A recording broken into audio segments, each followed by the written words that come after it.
The underground arena, where the title of world's strongest man is decided. The Kengan Association, where the strong determine the course of the business world. Now, two underground fighting organizations that were never meant to meet are about to go head to head and determine which reigns supreme. कहानी की शुरुआत में हमें एक road दिखाया जाता है जहाँ पे बाकी और ओमा दौड़ रहे थे। एक साइड पे बाकी और एक साइड पे ओमा थी। दोनों की टकराहट की वजह से कम आ गया था। उसके बाद हमें काजुओ को दिखाया जाता है जो ओमा का नाम पुकारते हुए आता है, पर ओमा का ध्यान था कि बाकी कहा, क्योंकि बाकी वहां नहीं दिख रहा था, पर पीछे से बाकी उन दोनों को ही देख रहा था जाते हुए। उसके बाद हमें टोक्यो टॉक के अंदर एक जगह दिखाया जाता है। तो जगह को दिखाने के बाद हमें बताया गया कि वो एक अंडरग्राउंड मार्शल आर्ट है जिसे इस दुनिया से सीक्रेट रहा गया है। उस जगह को 16वीं सदियों में बनाया गया था। कहते हैं कि इस जगह की शुरुआत टोकुगावा के राज्य परिवार ने बनाया और इस वक्त टोकुगावा परिवार के 13वें शासन मित्सुनारी टोकुगावा इसे चला रहे हैं अभी भी।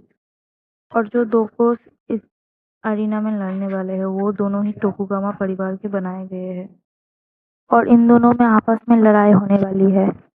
टोकुगावा और उनके दोस्त ने मिलकर इतनी बड़ी मैच को शराब पीते पीते ही बनाया था और हमें ये भी बताया गया कि ऐसा मुकाबला पहले भी हो चुका था और उस पार्टनर का नाम था मास्टर अरोची। मास्टर अरोची ने बिना सोचे समझे ही लड़ने के लिए तैयार हो गए और लड़ने के लिए चले गए। हालांकि मास्टर अरोची की लड़ाई होने के बाद उन्हें 6 महीने तक डॉक्टर ने सिर्फ आराम करने के लिए कहा था। हालांकि कैंटीन एडमिशन वाले में जितने बैठे वो कंपनी के साथ जुड़ जाते हैं, जितने वाले को हर एक सुविधा मिलता है। इस दिन में हमें दिखाया जाता है कि मोटेवा जायसिंगा और जेरी साइजिंग की दिक्कत होती है। हालांकि उन दोनों के टकराने के बाद भी कोई फाइट नहीं हुई थी क्योंकि उस जगह पे उन्होंने दोनों ही गार्ड के लिए बुलाया गया था। उसके बाद हमें फाइट का अरीना दिखाया जाता है।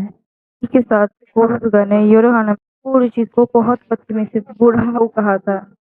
हालांकि तो कोरुची ने सिर्फ यही कहा कि फिक्र मत करो, ये गंदी जुबान तुम्हारे बाप से मिले। उन्होंने उससे कुछ भी नहीं कहा।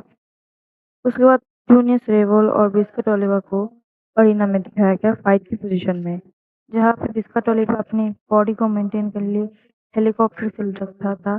वहाँ पे जूनियस रेवोल अपनी फेस को बनाने फुल स्पीड में कार को खींचता था। उसके बाद हमें दिखाया जाता है गोकी शिवगावा और नसे हासुमी को एक साथ।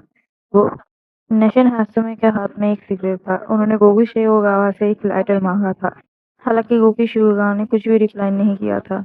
हमें एक साइड में कैंटन हाशिरा की फ्रेंचाइज की पूरी टीम को यहाँ दिखाया जाता है और दूसरे साइड में ही हमें पूरा मार्शल आर्ट का टीम दिखाया जाता है जहाँ बेहतरीन एथलीट्स बैठे हुए थे और इन दोनों टीम में ही बहुत ज्यादा टक्कर चल रहा था। इन दोनों ने अपने आंखों में इतना ज्यादा फाइट कर रहे थे कि क्या बताऊं। हालांकि रिस्तु का इधर उधर देखते देखते उन्हें दिखा कि एक बॉडीगार्ड ऊपर खड़ा हुआ। हेलो गाइस, तो ये मेरा पहला वीडियो है तो इसलिए मुझे पता नहीं है कितना अच्छा बना है, पर अगर आपको ये वीडियो अच्छा लगा तो फिर मुझे कमेंट में बता देना, मैं फिर से और एक पार्ट डालूँगी।